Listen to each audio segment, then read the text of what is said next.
The Baltic Sea has a lot of pressures as it's surrounded by 9 countries and almost 90 million people living around the Baltic Sea. The main sources of pollution come from cities, industry, agricultural fields, for example, all activities that we humans do around the sea.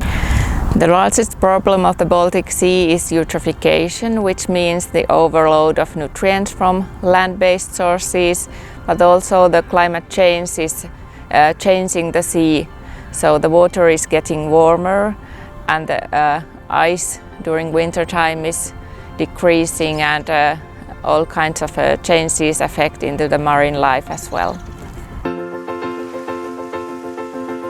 Companies can help the Baltic Sea by supporting our activities, but also by their own actions. For example, when transporting stuff around the Baltic Sea, fertilizers, chemicals, you can always avoid any load to the environment by improving the practices, for example, in harbors.